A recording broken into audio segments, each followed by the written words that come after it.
Welcome to Conversations. I'm Bill Kristol. I'm joined today by my good friend, John DiIulio. Thank you. Very distinguished political scientist, first at Princeton and then at Penn, after getting your PhD at Harvard with James Q. Wilson and ending up being a great collaborator of his on that great American government textbook that he began. Yes. And are you now the...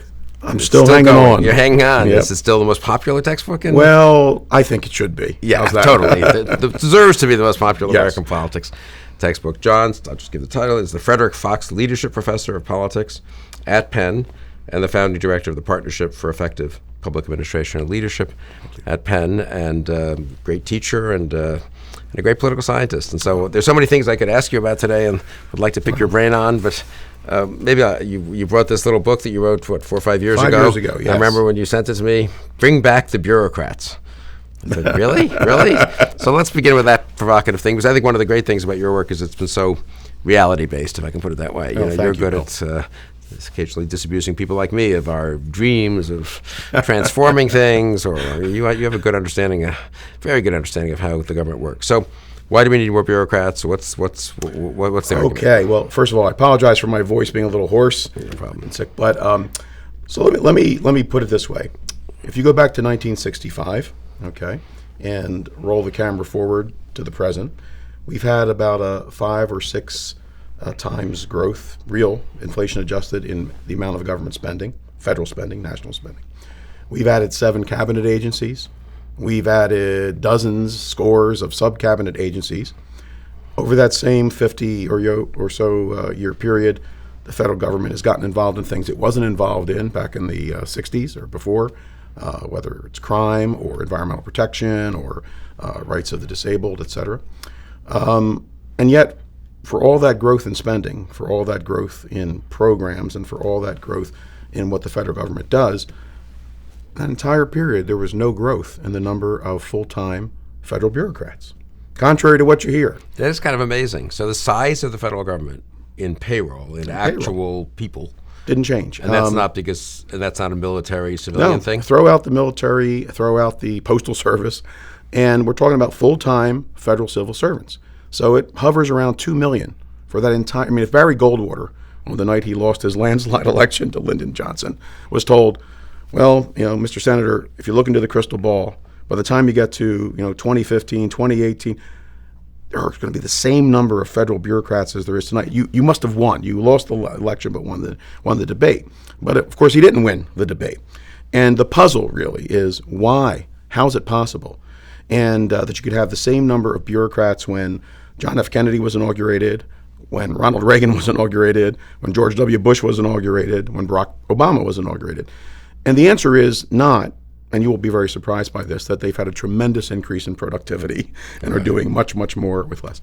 The answer is that it's not just that the federal government is sending out millions of entitlement checks, and it doesn't take more bureaucrats to send 80 million Social Security checks than 50 million. No, although there may be a little bit of that. But the real answer is that there has been an increase in the number of people who work, in effect, full-time for the national government, just they're not counted on the federal payroll. And there are 3 types of such, what I call government proxies, proxy employees, or proxy feds. One type we all know about, right? It's the for-profit contractors. The defense contractor budget alone last year was about $350 billion. The Department of Defense had 700,000 to 800,000 people, full-time equivalents, who were for-profit contractor employees. There were only about 700,000 to 800,000 full-time actual civilian Defense Department employees. Okay. By the way, that $350 billion is more than what it costs us for the entire 2 million person federal civil service, which is about $250 billion a year in salaries and benefits. So just the defense contractors alone. But it's not just for-profit defense contractors. There are for-profit contractors in every area of public law and policy from the national level, health and human services, you name it. So for-profit contractors are one type. There are probably 6 or 7 people who work as for-profit contractors off of federal grants and contracts for every 1 full-time actual federal bureaucrat. And that number has just grown and grown and grown over the last 50 years.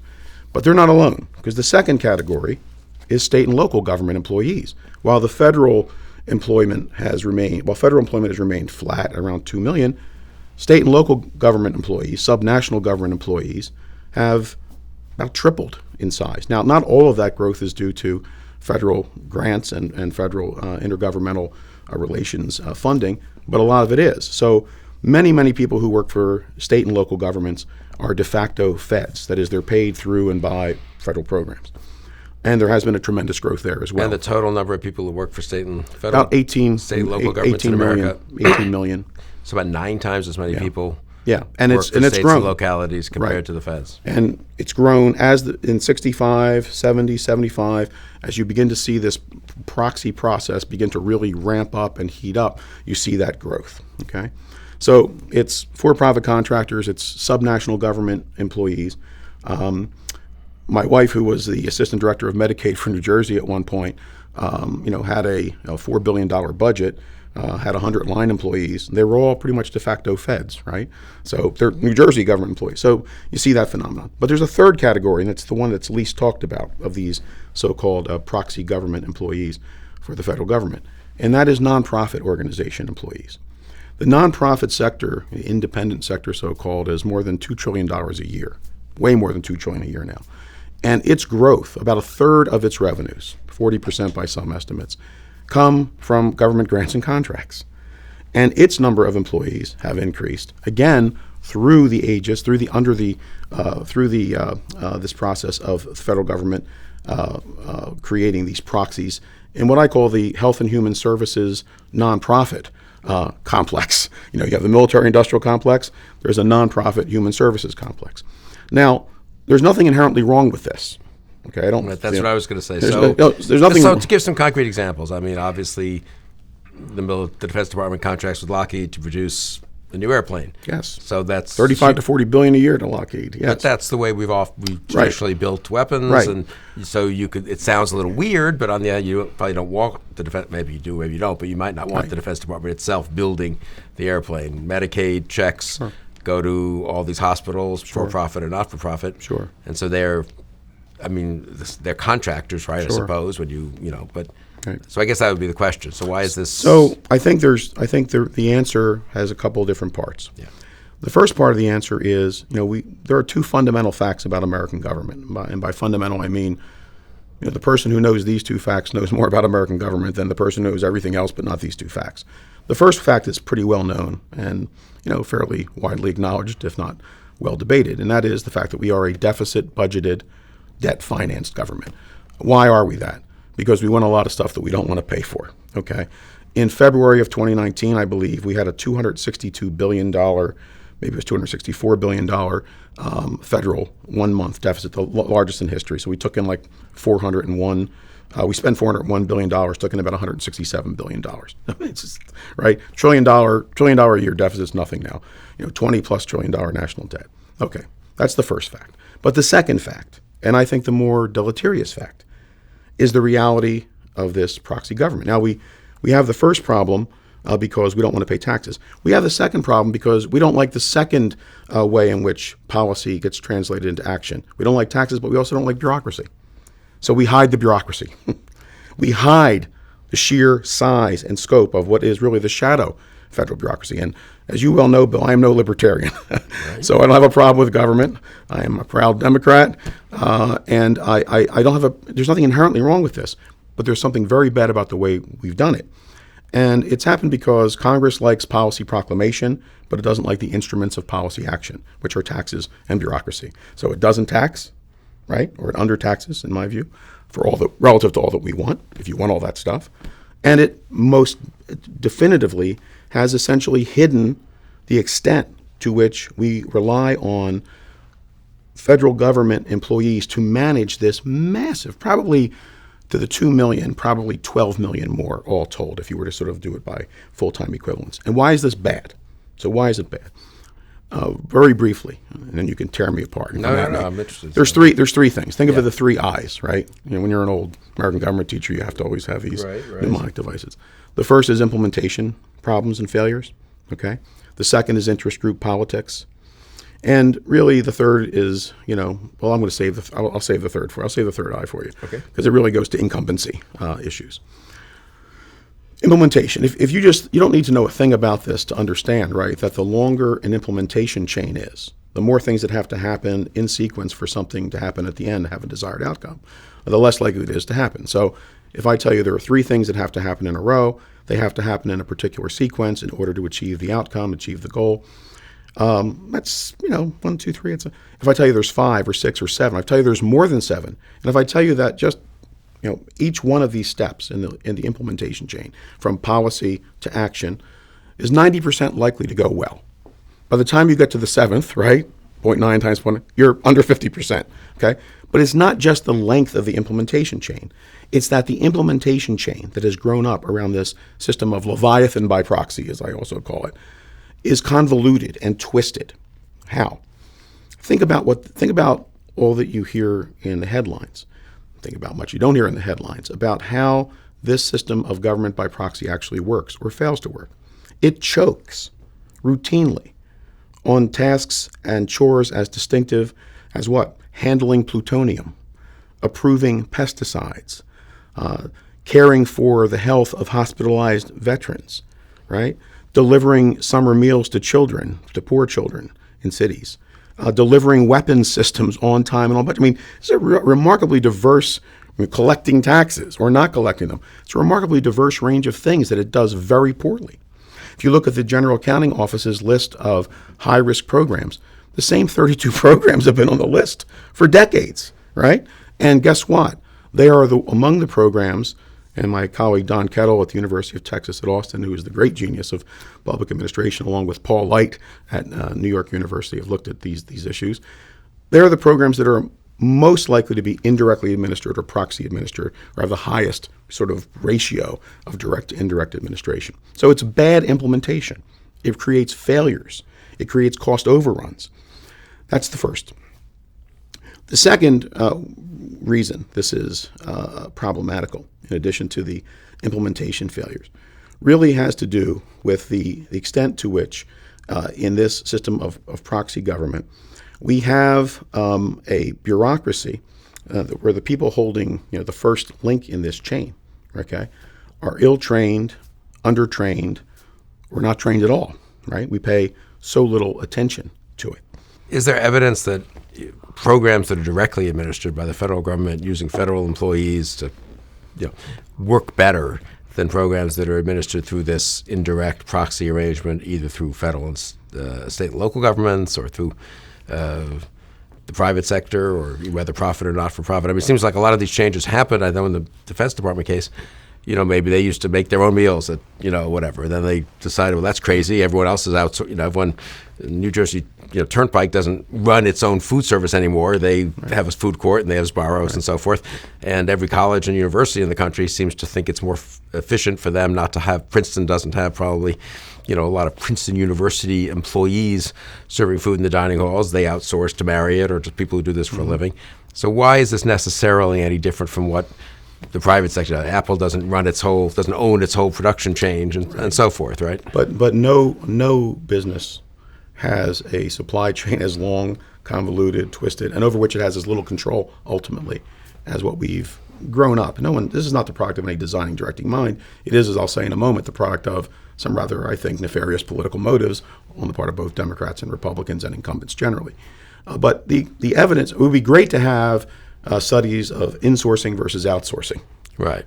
We can't have them because the Office of Personnel Management doesn't keep data on contractors by federal law.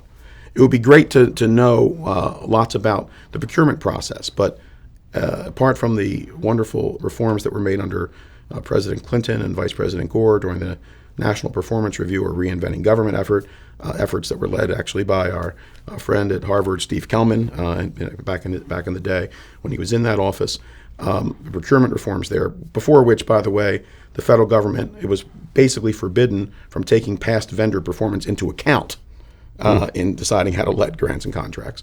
It would be great to have the data, but we don't have it. And there are very few meaningful studies of insourcing versus outsourcing. What we do know, however, for sure, is that this system does not work very well. So presumably Apple has very good data on which of their suppliers provide stuff on time and well made, and fires the ones who aren't do a good job, which is the federal government does not do, is what you're saying. No, well, the backdrop is you have the federal government spending money. Block grants are, people debate block grants. We've had lots of them.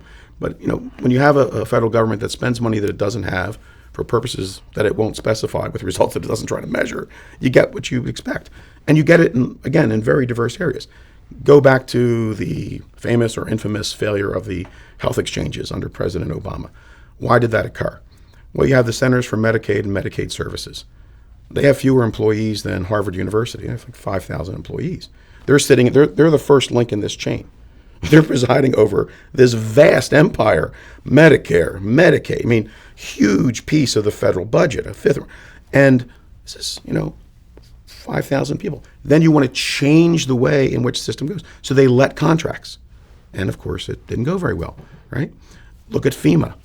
Look what happened with Hurricane Katrina. Yeah. FEMA was an agency which, the then director Michael Brown got blamed for a lot of this and so forth. But the reality is that FEMA had been folded into the Department of Homeland Security, had been given a vast number of new things to do, was a very small agency to begin with, right? Relied mainly on reserve employees. And so when Katrina hit, even if it had been the most effective organizational response, it just didn't have enough employees and didn't have enough contractors and enough of the right contractors. But contrast what happened in 2005 with FEMA and Katrina to what happened in 2012 with FEMA and Sandy, Hurricane Sandy in New Jersey. That was a very different story. That wasn't perfect, but you could, by every measure, the FEMA response was much better. Why? Because in the interim, FEMA was able to more than double the size of its workforce, to change its contractor workforce, and to do a lot better job of monitoring those contractors under the pressure that was created by the failures. So we have anecdotal evidence, and as we know, the plural of anecdote is not data, but we don't have systematic studies. What we do know for sure is that this system, people look at these failures, especially the headline failures, they say, oh my gosh, terrible federal bureaucracy. Look what happened at the veterans hospitals. Look what happened with the Obamacare exchanges. Look what happened with the hurricane disaster response. And all that's true. But it's not the federal bureaucrats in most cases, or it's them plus this chain. And this is where I think the real failure occurs. If you don't keep data on it, and if you can't have the acquisition and procurement officers have real authority over who they grant. Essentially the federal workforce is a bunch of grant and contract administrators at this point. And but without the authority, you're saying that the grant and contract administrators for Harvard, right? Because because you know what, Harvard can decide if you're not if you're not cleaning the Harvard yard as well as you're supposed to be, right. Mr. Janitorial company there, right? We'll fire you right. and get someone else. Which is why people talk about why can't they do that? Well, they talk about privatization. I'd be all for privatization if we could ever get it. We don't have privatization. We have a Congress. Okay, right. So let's talk about the interest. Let's talk about the second I, the interest group politics. What I like to call the implementation group politics. You talk about cutting the federal government. Let's say someone wants to cut the federal spending. We need to limit government. We need to, right? So you have the folks who are philosophically conservative but operationally liberal. They don't want big government, but they want big government benefits. But let's talk about the state and local government. What happens when the state and local government folks hear about the feds are considering cutting? Corrections commissioners, police commissioners, mayors associations, governors associations, their K Street lawyer lobbyists line up against what? Any rollbacks or cutbacks. They want more money and fewer strings consistently for 50 years. Okay? Let's now go to the next level, the for-profit contractors. Need I say more, right? They can give you 1,001 reasons why you can't cut anything. You shouldn't cut anything. But the nonprofit side, but there's always the nonprofit folks. I spent my whole career virtually right in the nonprofit sector. Hey, we are as big a part of that. Every major university, everybody's advocating for themselves. So you have the proxy. You have folks who advocate for policies that they in effect get paid to administer, right? Testifying at the front end about the policy and getting the contracts and grants at the back end. There's something wrong with that, right? And it's also why you really, and I'll come to my incumbency point, it's really why you can't change. It's why this system really is a machine that goes of itself and keeps going in a very bad direction. So, and I suppose so that would explain, I suppose, why it's hard to cut programs. One could then say, well, but we can still make them, let's let the federal bureaucrats stop the contract or not renew a contract by a vendor who's performing poorly and give the contract to a vendor who would perform better. That'd be great. And Harvard, let's just stipulate that either Harvard or Apple or whatever does that because they can do it, right? I mean, and they may have their own internal lobbying and interest groups, but basically, in theory, they can do it. And there's accountability to the CEO and the shareholders of Apple, and there's accountability to whoever president of Harvard. Right. And I guess the question, though, this is sort of a James Q. Wilson point, right? I mean, we don't actually let federal, and maybe we shouldn't, let federal bureaucrats easily or quickly make a decision to take the contract away from DiIulio Inc. and give it to Kristol Inc. Because we don't want arbitrary action, and it has to be done through federal, various procedures and notice. And is that right? I mean, that the system we want procedural regularity, which makes it very hard then to. Right. Well, one person's red tape is another person's treasured procedural safeguard. I think Herbert Kaufman, the great Yale political scientist, said that, and it's true. But I wish that it were the case that the reason we have the limited discretion on the part of federal bureaucrats to effectively and cost-effectively let contracts. I wish it were these high-minded reasons, but it's not. Okay. It's the incumbency. That's my problem. I'm just I'm too high-minded. Oh, this is why it's good to have an old city urban Democrat all I got here. to tell you is the way it works is this. So we have two parties in this country. Well, at least two, right? But two big ones. So I'm told. One is the party of tax less. That's called Republican. The other is the party of spend more. That's called Democrat. And together, they win every election. Yeah, right. Okay? For 30 years, I taught Introduction to American Politics and Government. And no matter what else I taught, what else I assigned, and my former students will attest to this, I always assigned the last thing they read, by way of a case study, was a book called The Showdown at Gucci Gulch, by Jeffrey Birnbaum and Alan Murray. Wonderful story of the Tax Reform Bill of '86, which had a very happy ending. The special interests were overcome, the K Street lawyer lobbyists and the Gucci loafers were pushed out, and through this strange bedfellows coalition that ended with a handshake between Tip O'Neill and Ronald Reagan, we had this tax reform bill. And I would always say, ladies and gentlemen, boys and girls, kids of all ages, no matter how bad it looks, no matter what you think about this wonderful system of separated institutions, sharing powers, and being unable to function now, it's still possible to get general interest led. See, here's an example.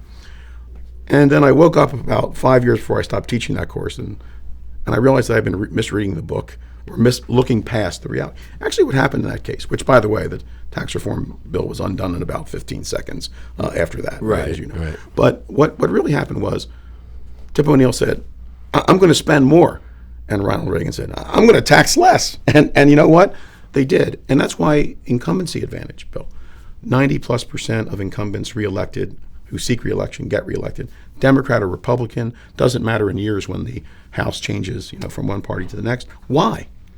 And here's the hard reality. Here's the really hard part of this little, this argument about Leviathan by proxy. Because they're giving the people what they want.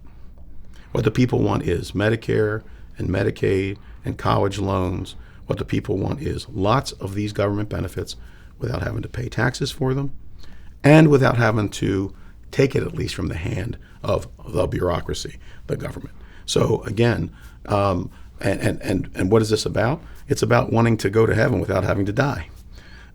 It's a very perverse system. It's anti-democratic in the most fundamental sense, and it certainly doesn't. There are certainly not proper guardians of the public weal, as Madison would say, running this. There's nobody refining and enlarging the public views here. What you have is you have politicians, representatives, both ends of Pennsylvania Avenue, both parties for 50 years. And we've built this system which gives you poor government performance, gives you, spiraling debt and deficits as far as the eye can see, gives you poor government performance, and yet we entertain ourselves with all these ideological debates and all this other business. The actual business of governance, a government that can't collect its own taxes, a government that cannot effectively deliver meals to kids in the summer, a government that can't all the things we ask this government, and we ask it to do virtually everything. You take the Environmental Protection Agency, say you're big on that. I have mixed views on environmental policy, but say that how does that work? Well, you have the same 17,000 people as you had, only they've tripled the size of the agenda. And so 90% of what that agency does, it does through state and local government agencies. You have the Department of So Energy. why is that so bad? So if I were playing devil's advocate, I'd say, so fine, there's a lack of, so the deficit thing is one thing. That's a clear case, I think you can say, of wanting to spend and even get not academics tax. who debate that, right? Right, but they could. But okay, let's just stipulate that that debt and deficit number is almost an emblem of a kind of irresponsibility on the part of the politicians, which reflects irresponsibility on the part of the public, or failure of the politicians to make the public be responsible. However, but on the indirect governance through federal and state bureaucracies, or through the private sector or the not-for-profit sector, why couldn't one say, well, maybe there's some sacrifice of efficiency? I don't know but there's also a case for having New Jersey EPA administer these federal laws in Jersey with some knowledge of local circumstances, with a greater ability, whatever, and the same in Utah EPA and so forth. If it were done more directly, if you didn't have your proxies, I guess the federal government would have larger workforces in Utah and New Jersey. Would they really do it that differently? I mean, how much is really sacrificed by this? And the same with, in a sense, the Defense Department. If Halliburton provides the meals at the forward operating bases in Iraq and Afghanistan, I mean, I don't know if the military would save money or lose money if they had to, increase the size of the actual military and have privates making these meals. But it's not crazy to say, I don't know, why can't Halliburton make them? And you could, people have tried to sort of come up with an estimate of how much of it is kind of good and how much of it is questionable, right? But the reason it's fundamentally not good, two reasons. First, it's not the product of, no one sat back and said, let's do it this way because we want to make sure that even at the cost of certain efficiency gains, we want to. No one did it for that reason. Not a Madisonian system of just decentralized power. This was done because, again, Congress loves policy proclamation. It always wants to be responsive. No matter what the demand is, it'll come up with a law, whether it's crime or environment or whatever it is, and it'll come up with laws. But what it won't come up with is the taxes to pay for the benefits or the programs, and it will not increase the size of the federal, it will not increase the number of people on the federal payroll, because nobody, Democrat or Republican, wants to be accused of being in favor of bureaucracy or big government, which ostensibly was over in 1996 when Bill Clinton said it was. Right? This is the problem. So we're not doing it for the right reasons. And when we do it, we have the results, that speak for themselves. How many, we had, when did Superfund start? I forget, was it 78? I can't remember. How many thousands of toxic waste sites are still not going? We can go down the list. It doesn't work well. The implementation chain is too long. It's too twisted and convoluted. There's nobody responsible. And then when things go badly, everybody points at, you point to the state, they point to the contractors point, everybody points at everybody else. So I'm not saying, here's the real challenge. I'm not saying that, I would probably keep almost everything that the federal government does. We might disagree about some of that, right? But I wouldn't do it this way. I would tax to pay for it, and I would directly administer as much of it as possible, precisely because when you don't do it that way, you're not really having a true referendum on big government, you see. Essentially, what people have been able to get is more. Remember the famous, get government off my back and away from my Medicare, right? I don't want government involved in my Medicare. Right. That person wasn't irrational. You know why? As Don Kettle points out, his late mother-in-law Mildred was in hospital for several years, and she was a wife of a military veteran, so she, all her, health care was paid for, by government. In her several years, doctors, hospitals, physician's assistants, home health care, she never met a single government bureaucrat. Everybody and everyone that she came into contact with was a for-profit or other contractor of some kind, okay? And there's nothing, again, in principle wrong with that. But the fact that most people couldn't tell you that, that's the reality, flat line. It's hiding in plain view. And again, if I was a libertarian conservative, which I most definitely am not, the constitutional amendment that I would push for is one that says, here, henceforth, everything that the national government does shall not only be paid for in current dollars with taxes, but also shall be administered directly by national government employees themselves. If you applied that across the board, right, to these agencies, you'd have a dramatic shrinkage in the size of government. Of course, we're not going to do that, right? That's fantastical and farcical. There was a conservative talking point, sort of no unfunded mandates that got to a little bit of that, right? I mean, don't make the states and locals do anything that you're not willing to pay them back for doing, so to speak. But they're all unfunded. But now, essentially, they're all quasi-funded or semi-funded mandates. And it just keeps going and growing. And it's not just the national government that runs these deficits, right? And it's the state and locals as well, right? I mean, we've had how many commissions to look at the size of and the scope of the financial problem, the deficit budgeting and the debt financing. What have they done? What was the last one? Simpson Bowles? Was that 2011? Yeah. They were saying go big, right? Go big was what? I forget what it was, what the number was. Whatever it was, we didn't do it, and we are now running $1 trillion a year. $1 trillion now is nothing. Right. I mean, there is an end in sight, but it's not a happy ending. And there has not been a single presidential candidate, not one, the last several election cycles, who has had anything coherent and cogent to say about the size and scope of the federal bureaucracy. Since Bill Clinton, right, declared that the year of big government was over, Democrats have played the same games that Republicans had traditionally played on that. So it's not quite a Roman bread and circus, but it's getting close.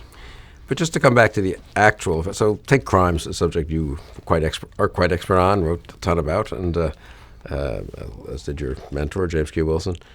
I don't know, was it crazy for the federal government to say in 94, whatever it was, look, we don't directly deal with crime in most cases, and that's probably a good thing. We don't really want the massive federal police force dealing with homicides or burglaries and so forth. But we think it's a national problem, so we're going to basically make money available to everyone, as I understand it. I mean, basically at every police department around the country. Maybe you should make it differentially more available to the places that have higher crime rates. And they'll figure out what to spend it on. And, that's probably what it should be spent on at Buffalo is probably different from what it should be spent on in rural Nebraska. And so we're taking some federal money. It's a little easier to get federal money because we can run a deficit. States and localities can't do it that much. So there is that element of responsibility. But in terms of actual crime policy, criminal justice policy, it doesn't seem to be that such a crazy way to run the system. I mean, it would have bad effects necessarily. Right. And again, in principle, in theory, that would be great. But what they actually did in that case was, it was a $25 billion, roughly a third for prevention, a third for enforcement, right, and a third for treatment. And the incentives they gave to states to, at that point, toughen their laws in terms of keeping folks who had committed multiple violent crimes in for a larger fraction of their sentence was an incentive to the states. You can make a federalism argument that the federal government should or shouldn't be doing that, but there it is. But actually, Bill, all the things that were in that bill, like the legendary 100,000 cops, which was never 100,000 cops and never came close to funding 100,000 cops, were done for political effect and reasons. And when you look at when people have studied how those dollars are actually implemented, it's largely a story of perverse and unintended consequences and largely a story of failed implementation. Not that some good things didn't come out of that, especially on drug treatment. But most of these large, federal bills that do this sort of, Medicare modernization and, and all these sorts of things, they are all administered through this system. And you can go through and look at all the leaky bucket effects along the way. Again, I'm not arguing for becoming France or having direct public administration. What I'm saying is the system we have is not well understood. So the first, what's the first obligation of civic education is to look at the world in order to know what it's like. Look at your government to know what it's like. Most people got the memo about, deficits. They just, want somebody else to take care of it or not have their benefits cut. But most people don't understand that this is, in fact, how their government works, and their dissatisfaction with government and with bureaucracy is really more often, almost all of the major problems you've heard about, all of the major scandals involving government performance, almost always it doesn't adhere the first link of the chain, the actual government bureaucrats, and including, by the way, the state and local ones. It's always down the implementation chain. And it's not because the bureaucrats are bad people and they don't want to do a good job. They're hemmed in. They operate under terms and conditions that are set for them by their political masters. And those political masters know, we look at who do these grants and contracts go to? It's incremental. All, the Republicans' friends get theirs, the Democrats' friends get theirs, and away we go. And everybody's in on it. The nonprofit sector's in on it, right? The for-profit sector's in on it. State and local government's in on it. We're all in on it. I suppose one of the strongest arguments, sort of reverse myself now, against it, so one could write a kind of Madisonian or maybe Hayekian, if you want, defense of this as kind of not trying to overplan and disperse authority and power, and it's healthy because it's not France or Tocquevillian, let's say, but it's not genuine decentralization. I think that's what struck me as the biggest problem. You could argue it's the worst of both worlds. It's not actual local control. It's not citizens meeting to decide on something. It's a sort of weird interlocking set of bureaucracies and contractors, and no one's quite accountable to anyone because no one can quite see who's making any decision here. But the customs of the habits of heart, or so to speak, to use a Tocquevillian phrase, or the customs that grow up around it are not to have people taking control of their lives in states and localities or the private sector even.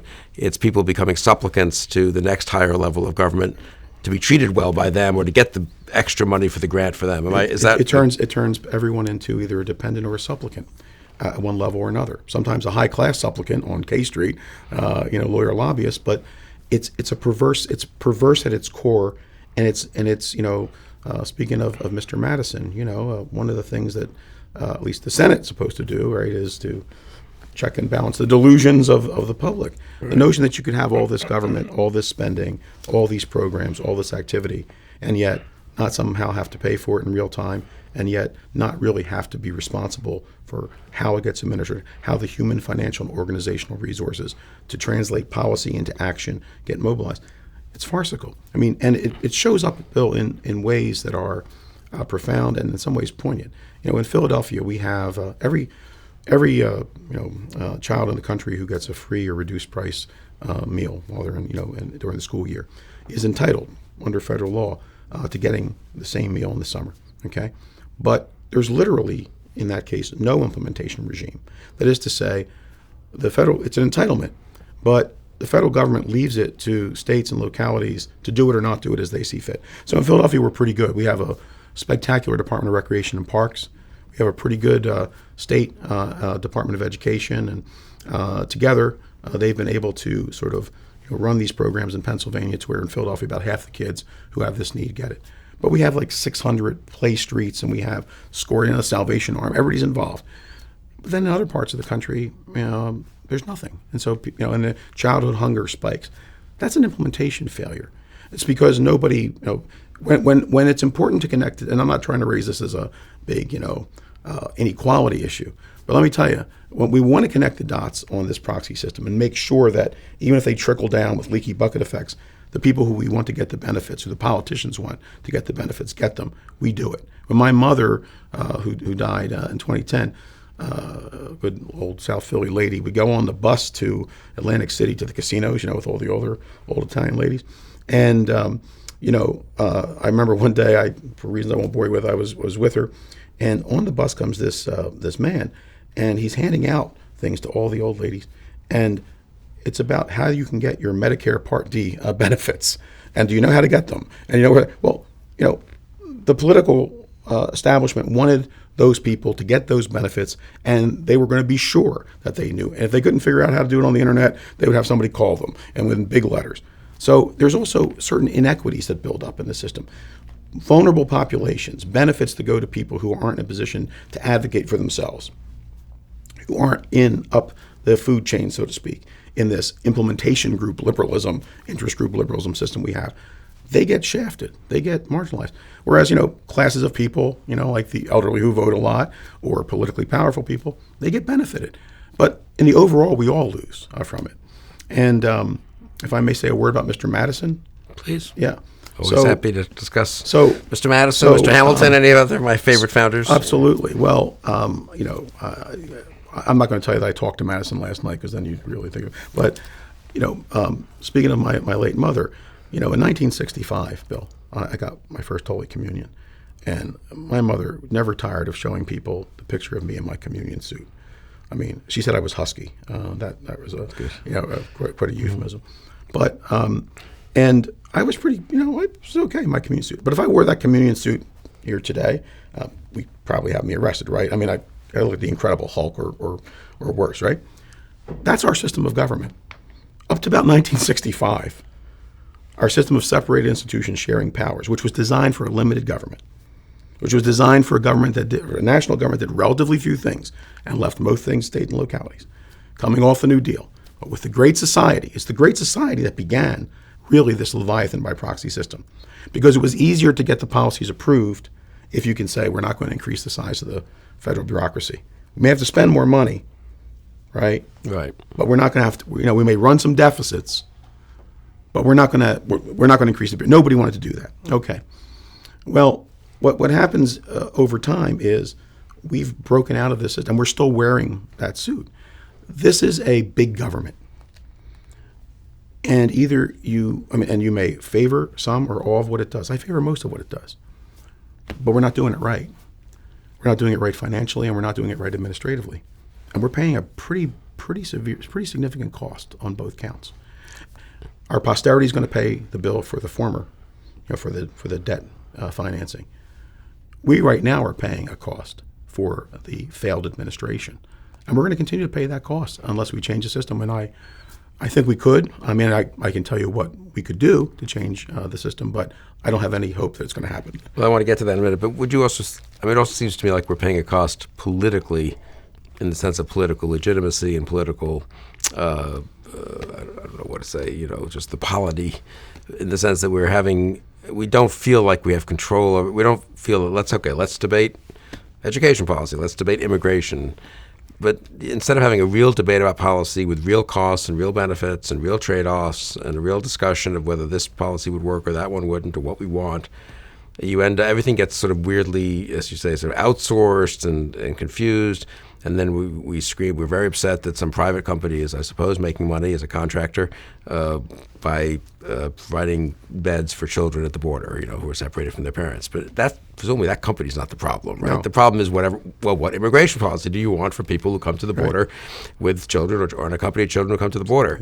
I'm personally kind of liberal on immigration, so I'd probably want a different policy than people in the Trump administration. But that's a legitimate debate for a country to have. But somehow everything gets diverted into a certain kind of both kind of uninformed debate, and I would say maybe more potential for demagoguery, because then you find some, like with Katrina, this guy did a horrible job at Katrina, or this company is benefiting from, for-profit prisons or for-profit immigration facilities. And instead of having a debate about, what are the trade-offs in each of these areas, we seem not to have many fewer substantive debates than we used to. Maybe that's just my nostalgia. I don't know. No, I haven't done I've seen some people who've tried to sort of do the systematic analysis that would speak to that, be germane to that. I'm not so sure that they've dotted every I and crossed every T, but I have no doubt that what you've just said is correct. And it's strange at a time when we've never spent more, and at a time when there's pretty interesting consensus about what the major problems are and where the lacks are. We're unable to do much about it because we're not having serious, significant debates, honestly looking at the costs and benefits and thinking about, again, ultimately, no policy is self-executing. Ultimately, you have to translate public laws and rules and regulations into action, and the action will either be more or less humane and cost-effective. I mean, it's just that simple. And you can do that in lots of different ways. There's nothing inherently wrong, again, with outsourcing and so on. Nothing, and I have absolutely nothing to say against privatization. I have also nothing to say against world peace. We don't have it. It's not privatization when you run it through this system, and then the bureaucrats are holding the first link in the chain, but behind them, holding the bureaucrats, is a political class that, in my estimation, has become ever more cynical and ever less interested in governing. If I look at Congress today on these issues and terms, 25 years ago, you had people who at least seriously debated these issues. I mean, say what you will about the Clinton-Gore reinventing government effort. I mean, it was a pretty serious effort. And people like, Senator Roth from Delaware and others, people debated these things. The Government Performance and Results Act of '93.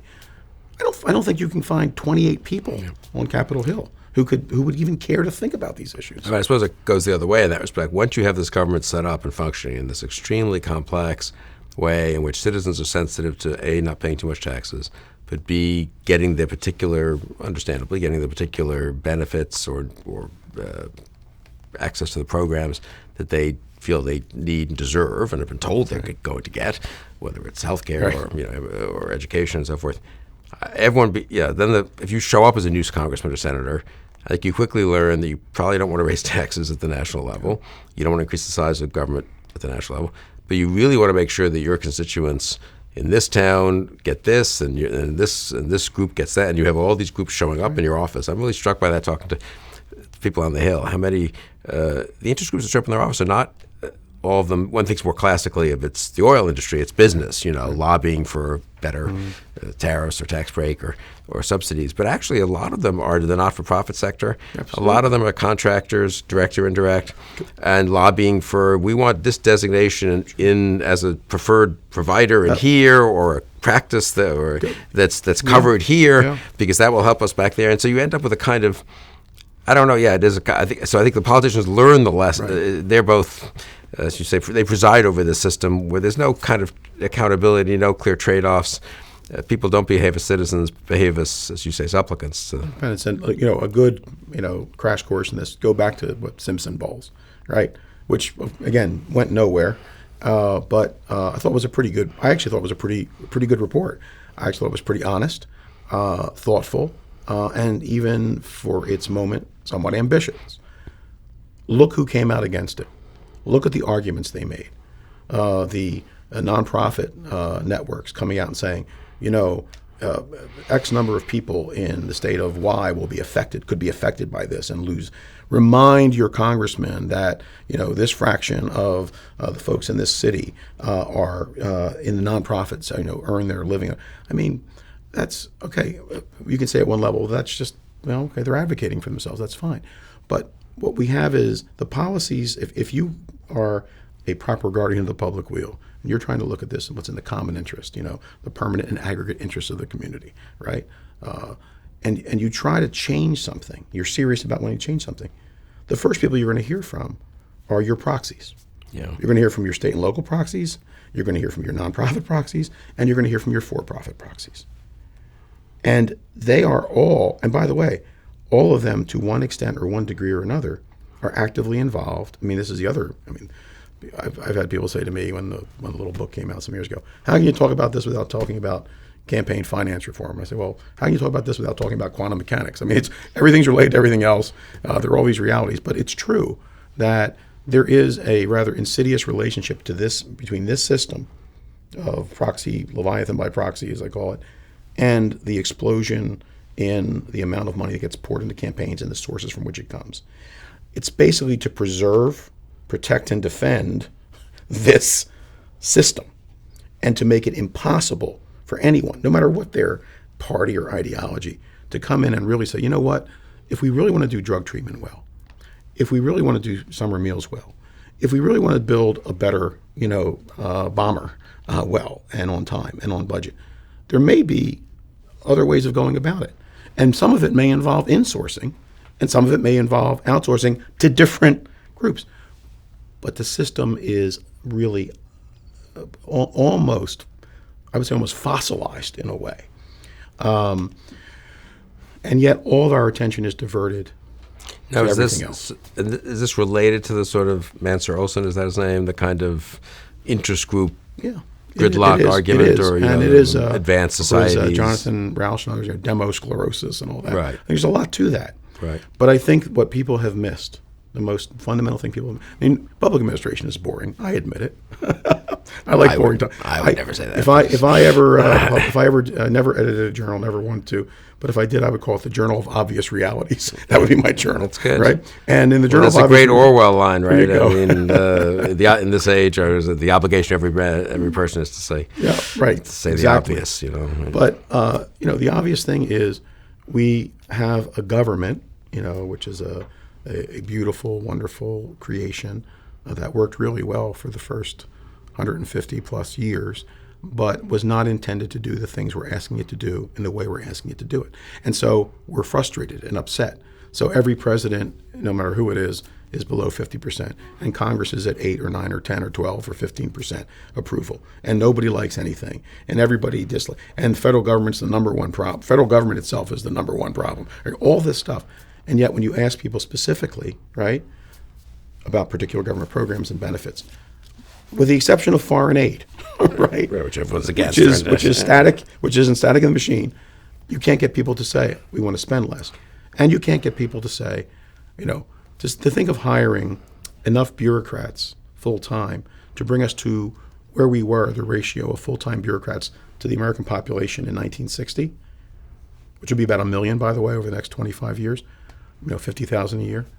That proposal is, you might as well walk the plank. I mean, it's right. It's not going to happen.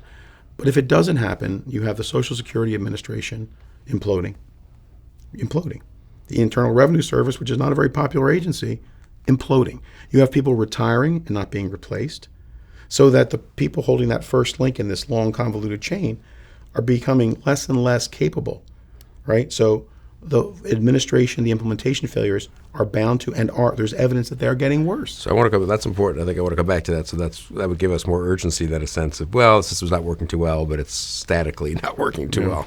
And you're saying that as things go on, there's more and more pressure, and more strain. But before we get, I think one way maybe of saying the point we were at just a minute ago on we've combined sort of dissatisfaction with the status. We've combined an increasingly entrenched and difficult to change and confusing and complicated status quo with increased dissatisfaction with the status quo, but then a failure to change it, and that can't be a healthy thing. So I mean, maybe one instance of this, I don't know if you'd agree, it just occurs to me as we talk. Trump gets 45% of the Republican primary vote in 2016, running against, of course, the establishment, the party, the drain the swamp. Sanders gets 43%, I think it turned out to be, of the Democratic primary vote, running against his own party and his own party's legacy and against Bill Clinton and so forth. It's kind of strange. I mean, the country wasn't falling apart in 2016. We'd had a slow but recovery from the financial crisis. We weren't at war particularly. And so you've got a situation where there's such dissatisfaction with the federal government, the parties, the political establishment, Washington, that people running, and I'm not even saying this judgmentally, but just running analytically, running against the parties and the establishment get almost half the vote with these different kinds of populist appeals, I guess one could call it. And yet the system is very hard to change. And in fact, one of them wins, Trump. And has there been any change? I mean, very little, right? No. I mean, I think if you go back all the way, really. So and that's I guess what I would finally say is that seems intrinsically unhealthy. It is unhealthy. It's unhealthy to have, on the one hand, grist for demagogues on left and right, if I can be permitted that appellation for Sanders and Trump, different kinds of demagogues, but grist for demagogues, but then also not actual reforms and improvements in the system. So it's sort of the worst of both worlds. Well, go through and content analyze or read carefully, however you want to put it, the various planks and platforms of the two parties, and also what each of the candidates in 16 stood for, and look at the level of detail or lack thereof in their respective plans and proposals. It gets thinner and thinner, right?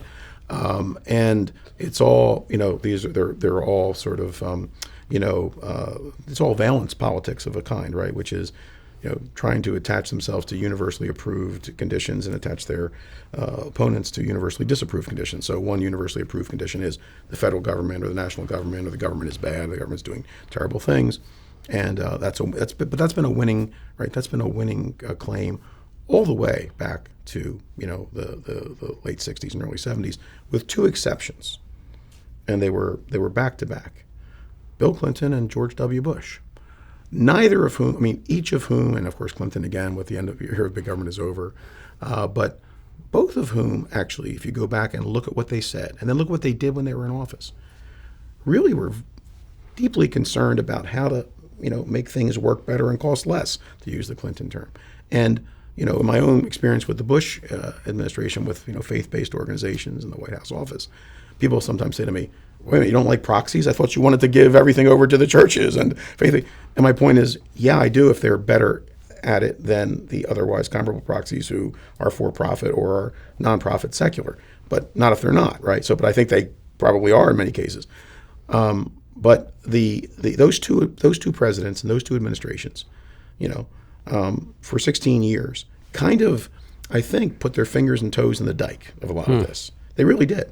And if you look at specifically what they did in procurement reform, President George W. Bush came in, and they didn't continue in name with the the National Performance Review, but President George W. Bush did a tremendous amount in the way of government modernization, government performance and results. I mean, there was a real emphasis on that in the George W. Bush administration, as there was in the Clinton administration, which also is why, by the way, they sort of the first faith-based effort and contracting effort really was with Clinton, with Andrew Cuomo, then at the Department of Housing and Urban Development, and that continues. So that whole the charitable choice, not about ancient history, but all that effort was really a focus. The focus on nonprofits and religious organizations as a way of opening up the government contracting process was part and parcel of a wider effort to get a handle on improving government performance.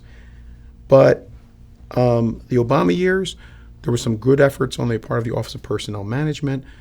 Shelley Metzenbaum, I think, did an excellent job.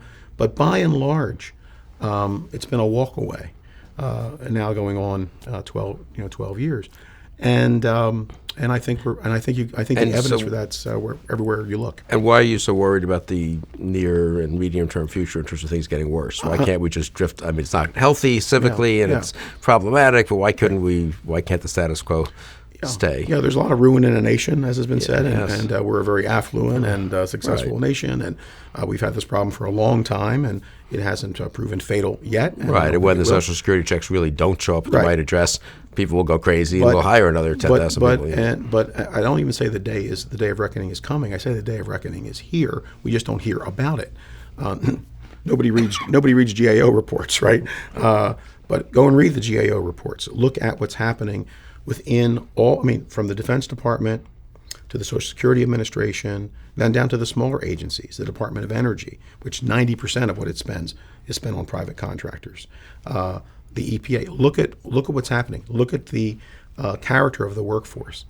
As people retire, right, and national government, federal employment, it's also a question of forget about attracting the best and the brightest. Attracting people who are competent and caring, but who, really, it's not a very attractive thing for a lot of people, for many people to do, right? I mean, even the public policy schools, many of them eschew, public service, right? It's amazing how small the percentage of graduates of public schools go to. So what happens is we have real problems. The number of people who kind of knew how to work the system, knew how to keep a handle on, the down supply, the downstream of the implementation chain. There are fewer and fewer such people, and you're starting to see, stories are appearing here and there, little, implosions, administrative implosions here. I don't know that you're going to wake up one morning and it'll be the Hindenburg disaster or something, but it's death by 1,000 cuts. It's being nibbled to death by ducks, sort of. It's happening on the installment plan, and people who study this their whole lives. I don't put myself in the category with the great Don Kettle or the great Paul Light, people who really know this stuff, or the late Jim Wilson.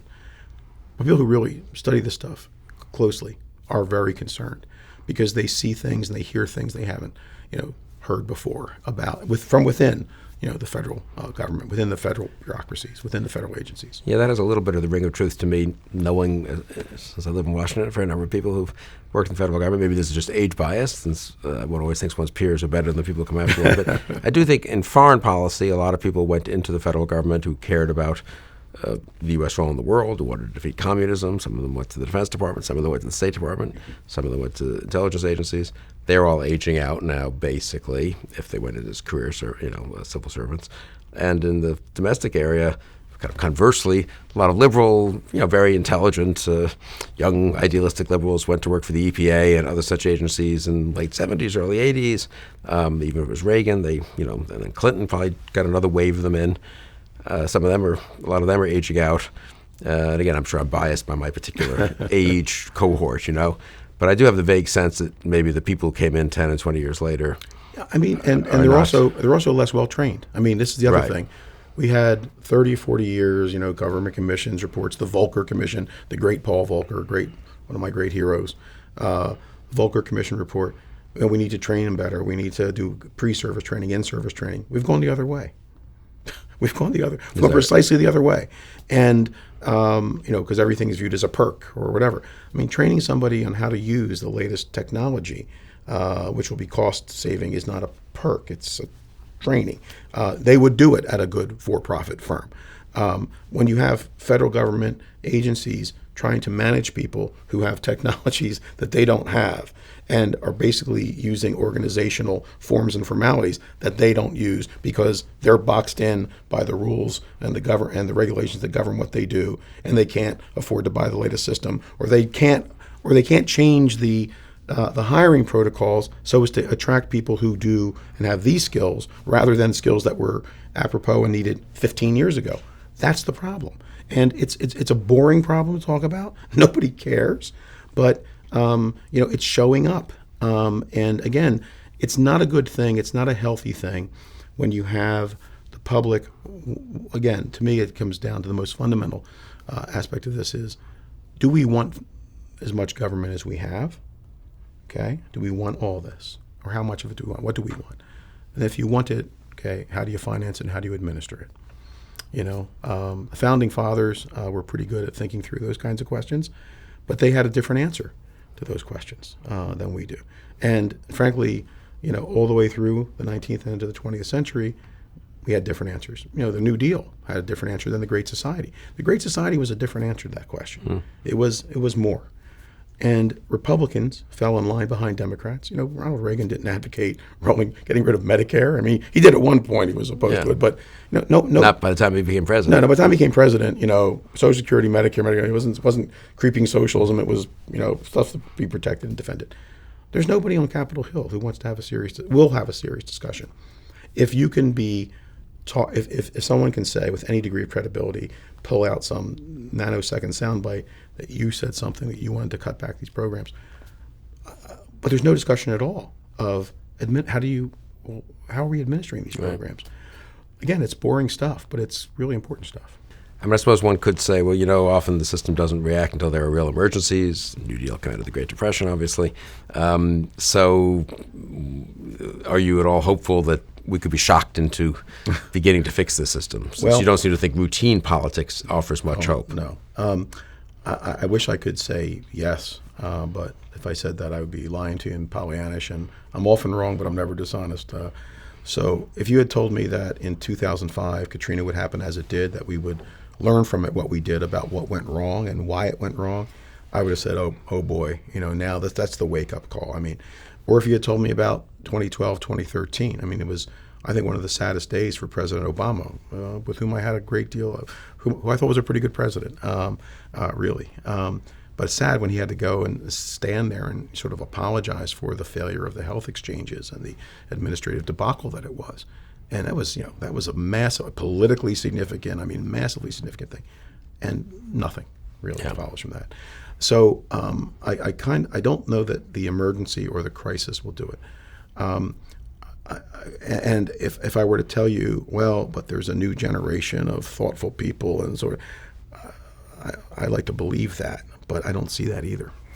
I mean, for me, 9/11 might be an instance along those lines too. So you have this real catastrophe, obviously, and out of it we get the Department of Homeland Security and TSA and everything. But doesn't that say something about a lack of seriousness? Well, that may be the right. That may be the example. I mean, so Katrina, what didn't happen after it? The health exchanges, what didn't happen? Even the veterans hospitals, what hasn't happened since that. But 9/11 and Homeland Security may be the most depressing example, because what does happen is first you have a debate about whether we need an Office of Homeland Security, you may recall, and there was a back and forth about that. And then it was sort of politicized in the 2002 midterm elections, and it was decided that there would be a Department of Homeland Security. That Department of Homeland Security is simply cobbled together from 20 or so existing agencies. Things are thrown together, including FEMA, by the way. And no design, no real thoughtfulness. And within 2 years, it has more contract employees than it has actual employees, full-time equivalents. And that became a slight scandal, right? I'm not saying that's not a good department now. I'm not saying the people who work for it are doing the best, in most cases, really something to be proud of, doing the best that they can.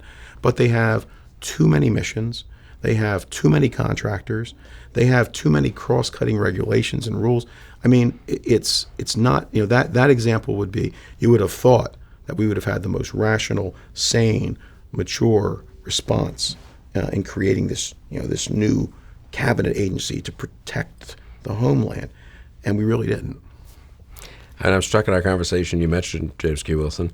And one of the great virtues of his political science was that it was about reality, it seemed to me, not fanciful accounts of things or how things could be. And of course, the focus on bureaucracy, which he had as a very young man, a young political scientist, is indicative of that, a field that maybe seemed boring, but he understood to be. Well, we'll talk a little bit about Wilson, bureaucracy, and Jim Wilson, James Q. Wilson, loved the subject of bureaucracy. I think he loved it more than anything other than American government itself.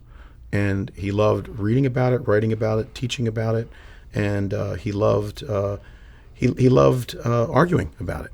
And we argued a lot about it. And it just so happens that the only reason we're having this conversation, Bill, so to speak, and I wrote that little book, was really Jim Wilson, because as Jim got sick and before he died, one of the things I had begun to write up a version of, well, there are 3 sets of proxies and here are the data and so forth. Of course, he wanted the data and he wanted to, and he said to me, you have to publish this, which he rarely said, to me, you have to publish this. So I actually published a version of it using somewhat different terms in the National Interest with our friend Yuval Levin. But Jim said, no, you gotta, he said, this is really important. National affairs, right? Yeah, national affairs, sorry. And he says, it's really important. And he was fascinated by, the sort of the American political development stories. How did we come to this? Was a puzzle for him that unfortunately he never had a chance to puzzle through. I'm sure we would know the answer if he had been able to. And then shortly before he died, it was one of the more stunning and to me, one of the most touching things. He said, his book Bureaucracy, 1989, by some accounts, is the finest single. He thought his 1993 book, The Moral Sense, was his greatest work, and indeed, it's a pretty good book. But Bureaucracy really was his sort of magnum opus. And he asked me, he said, would you think about rewriting this or updating this and so forth? And I said to him, it's like asking a guy who does finger painting to redo Michelangelo's David. No, I'm not. Under no circumstances. But he was very concerned that the field of political science not just had walked away from public administration, traditional studies, which Jim himself did not have a whole lot of regard for traditional public administration studies, but the field of political science had sort of lost interest in academics generally in public administration, in the actual practice of public administration and how government works. Bureaucracy is what government agencies do and how they do it. It begins the book by saying it has neither theoretical nor practical significance. Of course, it has both. As I look at this problem now, I sometimes what would Jim say? What would Jim do? And I think he would be surprised that, as you were intimating earlier, Bill, that sort of just the sheer accumulation of problems and so forth, if not some crisis, hasn't yet kind of shocked us into changing the system or giving it a serious look-see. I mean, I want to talk about, maybe finally ask about both the politics in the near future and then political science. On the political side, I don't know, I'm struck on the one hand, in reaction to Trump, there's been, I think, an honest, as well as a kind of politically useful, rediscovery of the virtues of institutionalism and the importance of institutions, rule of law, procedures. You see this particularly obviously in the more law enforcement, FBI, special prosecutor type issues. But elsewhere too, sort of great respect for the Defense Department, because they don't simply do what, if Trump wakes up and tweets something, they actually have processes in place that don't allow you to simply arbitrarily fire people or change procedures. You think that might lead to a sort of greater appreciation, at least among liberals, I guess, and maybe among some conservative critics of Trump, of a kind of the workings of government as opposed to simply denouncing government. But I suppose maybe the counter-argument is that it just leads to a kind of defense of the status quo. I mean, against Trump, which is fine as far as it goes. But we're in a very. I honestly, I'd be lying if I told you I had good coordinates for how to interpret the present. But I will tell you that we're in a very strange moment where you have Democrats who traditionally defend government agencies, arguing, as in the case of immigration, a case where they disagree with the administration's direction or policy, that we should get rid of a government agency. Right. And you have Republicans arguing for a government agency. But in both cases, I think, not out of the highest of motives or the most serious of purposes. I think, it's been now, I would say, closing in on 10, 15 years, we had a serious look at the size, scope, and operations of our national government, our intergovernmental relations system. There's a wonderful book just published by Paul Volcker called Keeping at It, where he talks about his career, actually at the Fed and so forth, but also talks a lot about the public service, public administration, and why it's so important to him, and and his concerns about it. His concerns about the academy and how it's kind of walked away entirely, including the public policy schools, from the task of making government work better and cost less, or thinking about that, and so on. And one of the things that that I was fortunate shortly after Mr. Volcker's, Chairman Volcker's 90th birthday, to see him in New York and talk to him a little bit about this. And I sort of asked him, how he sees it, and he sees it as fixable, keeping at it. He sees it as something that it's, and he's been around. He has a longer time series. Right. He has more time series data than you or me. Not you and me put together, but than you and me. And he's still optimistic. He still believes it can turn around. And I don't want to. Again, I don't want to say, I believe that too. I'd like to believe that, but I can't point to any particular path forward that I think is likely. And one problem, just to pick up, I guess, and clarify what I had said earlier, the way I think about it is, so the reaction to Trump, it seems to me, among a lot of people, is, I've done this too, defend the FBI, defend Justice Department norms, defend other such things, and against this attempt to politicize and personalize everything, which I think is the right thing to do, basically. But then you sort of do end up defending all these things that probably could use reform as well, right. But you can't really. It's hard to be both for defending them against, a sort of somewhat authoritarian figure in the Oval Office, and say, but incidentally, we're going to reform them too. And I guess if the Democratic assault is just, I don't know what it will be on Trump exactly in this next year, but it doesn't look like there's a huge reform of the federal government agenda as part of it. I think we're in a funny moment when nobody's paying much attention to the character and quality of the people who, bureaucracy is the hands and feet of democracy. I mean, it's not the way bureaucracy is normally thought of, but you can pass the laws and put the ink on paper and have the ribbon cutting ceremony in the Rose Garden, but the morning after, stuff has to begin to happen or not, and we entrust these people and we vest them with a fair amount, but not enough, in my view, discretion, in order to figure out how to translate those rules and policies and programs into action. And the good news from all this, and I know this is, when this book came out, I got sick, and I've had health issues since, but I went on some of these talk radio shows very briefly, and some of the more libertarian or how can you say that, these bureaucrats, and I said, well, all I can tell you is I am amazed by how well most people who work full-time for government, how they may not be always the hardest chargers, and obviously nothing is perfect under the sun, but how they really, in most cases, do strive to do public service, serve the public in a way that is honest and effective and within the boundaries of their legal and regulatory whatever authority to do the right thing. But also how frustrated they are. I mean, that's the thing that comes out in the surveys is people who work in these agencies never been more frustrated. And they're not frustrated about, well, I'm not making enough money, I'm not getting enough training. They're frustrated because they been working at something for years.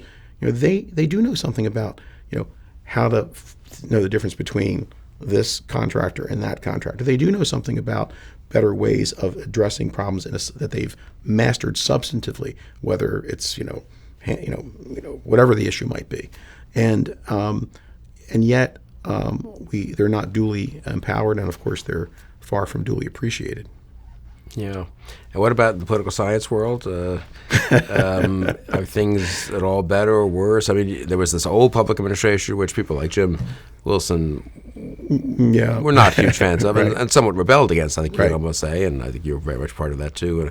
But I don't know, are people studying and thinking creatively about this? I think there are some really brilliant young political scientists. By young, I mean anybody under 45 or 50, Right, yeah, I'm with you. who are doing work that is relevant to bureaucracy. A lot of it's higher order math and game theory type stuff, but it's meaningful. It's thoughtful stuff. And there's been, I wouldn't say an explosion of that, but there's more of that in the last 7, 8, 9 years than there was in the previous decade. That's the good news. And the bad news is that one was, within political science, even back to our ancient history days, no one was going to get rewarded for, writing detailed case studies, and that's it, of, how to make a particular, the things that like the Brookings Institution used to make people senior fellows for way back in the day, of, becoming a master of how, a particular agency works and figuring out how to make it work better. So that was never the case. But now the very notion of being problem-centered and actually looking at government up close and personal and doing things in a way that really, in the end, it's got to be some mix of, it's got to be empirical research, but with a strong ethnographic component. That's, that's it's journalism with footnotes maybe. It's not valued in the way that it should be. And people like the late, great Martha Durthick at the University of Virginia. Martha, by the way, who I should have cited here earlier, because it was Martha who basically, crystallized this problem with respect to, Congress and policy proclamation, not wanting to do taxes and not wanting to do bureaucracy. And so finding any instrumentality it could lay its hands on that was not counted on the federal payroll was Martha who crystallized that in her writings on federalism. Martha Durthick, and I saw her not too long before she passed away at a conference at Montpelier, actually. So what better place? Madison's pad. And she was saying to me basically, like, and she's was a bit older than me. People aren't, young scholars generally aren't interested in these kinds of problems, in how to make government, work better, and and there's not a lot of professional rewards left. So. For it, but that could change. That could turn And it seems around. to me the public policy schools were invented partly to deal with this. I mean, they were about public policy. They weren't going to be theoretically academic, academically theoretical, or the way political science departments had become. But I don't know. I'm not in close touch, but I don't have the sense that the public policy schools are. Yeah, that's not really quite what they're doing. The centrifugal forces have overcome those centripetal ones that were kind of focused on public administration, management, leadership. Being, knowing your econometrics, or, knowing your, economics for public decision making, and knowing your data analysis or statistics, but, being conversant, if not fluent, in technical policy science type subject matters and techniques, but being interested and engaged in actual. There's a lot of policy, like people arguing over which immigration policy is best, right. Which crime policy, which welfare policy, which housing policy, there's a lot of that, but there's almost nothing that comes behind that with respect to. So let's assume I agree with you on, how would you set this up? How do you do it? Back in 94? Yes, 95, when I was at Brookings running the Center for Public Management, which now has Dr. Elaine Kmark. It's now the Center for Effective Public Management, which is why we went out of business. We were not effective. Apparently, right. But Elaine is spectacular. The Center for Effective Public Management there. Back in the day, when Don Kettle and I started that in the mid-'90s, our very first report was something called Fine Print, the contract with America and the administrative realities of American federalism. And we went through, all we did was we went through the contract with America and said, that's interesting. How could you implement this? That's interesting. Well, we got a reaction. The liberal Brookings Institution had attacked the new speaker. We didn't attack anybody. We just sort of lined it up. We did the same, by the way, with the Clinton-Gore health alliances and healthcare plan. We did the same exact thing, which is, that's interesting. That will work in Washington State. It's not going to work anywhere else. That kind of thing, nobody does that kind of thing. And it's important that somebody do it. I'm trying through this Partnership for Effective Public Administration and Leadership at Penn to begin to sort of, rally old curmudgeons like myself and maybe some younger scholars to focus on those kinds of questions and maybe be able to fund and reward them to do that sort of thing. We got some initial, interest and success, but that's a steep boulder to push up that hill. And when you go back and look at the Federalist Papers, they're pretty concerned about having the government be reasonably effective, actually, Well, there's old Hamilton, right? Federalist was 60, the true test of a good government is a government well administered. I mean, the stunning thing is, when I would teach the Federalist Papers, which I did for better part of 30 plus years, I would tell students, pay attention, obviously, to the Federalists versus the Anti-Federalists and all that, but pay attention to how much interest and concern these gentlemen have with figuring out how things are going to work. There's a lot in there, right? And we allied it all as sort of separated institutions sharing powers or checks. Right. But the intricacy of it. It was about making something work. And you know what? It worked. Didn't work perfectly, but it worked, and it worked for a long time in the history of regimes. It worked remarkable for republics. But we made a decision in the mid-20th century that we didn't want to have that. I mean, I don't say we got together and all made, but de facto, the political dynamics were such that Americans decided they wanted a much bigger government, and now we have it. And we haven't rethought accordingly. And we're still wearing my communion suit. Some people say, well, that's why we need a parliamentary system. I said, well, I'm not sure that that alternative existed in 1789. I'm not sure what the answer is, but I know that the answer can't be this can persist at a cost, and maybe we'll get to the point where something will happen in the way of I hope not a catastrophe or maybe the accumulation of things. But what I really think, more than anything else, I wish that people, and I kind of at the end of this little book from 2014, I have two commentators, critics. One's E.J. Dionne, the other's Charles Murray. So I get sort of two different points of view there. Right. And what I think both E.J. and Charles both appreciated was my real hope isn't any one of my particular prescriptions or hire a million federal bureaucrats, is that people know what we have, understand this system for what it is, right? The first rudimentary requirement of democratic citizenship, right, is to know thy government, right, for what it is. And we don't. And maybe people will say, oh, that's fine, I like it, it's cool, no harm, no foul. Or maybe people say, what do you mean we have 12 million people, but there's only 2 million on the books? Or maybe they'll want to go farther down the path of outsourcing. I don't know. But it's the not knowing. It's basically this near total disconnect between the system we still teach about in high school civics classes. And frankly, if I may just say, you mentioned political science. I was out at Stanford a couple of years ago and gave a lecture. I don't do much with my health, do much traveling and stuff anymore. And I talked to these administrative law professors. And this is true really for most of the law schools. People who teach administrative law are teaching administrative law for a nation that doesn't exist and a regime that doesn't exist. It's as if it's a direct public administration regime. It's not. It hasn't been for a long, long time. And yet most of their discussions and debates I said, the reality of government by proxy, right? Most of the stuff you guys are arguing about and fighting about has nothing to do with this. So, but in the end, Bill, right, enlightened statesmen will not always be at the helm. They were at one point. They knew it. We could use a few. We could use a few right now. Yeah, the Latin statesman could occasionally be at the helm. That would not be too much to ask for. John DiIulio, thank you very much for really a stimulating conversation. Thank you, Bill. And thank you for joining us on Conversations.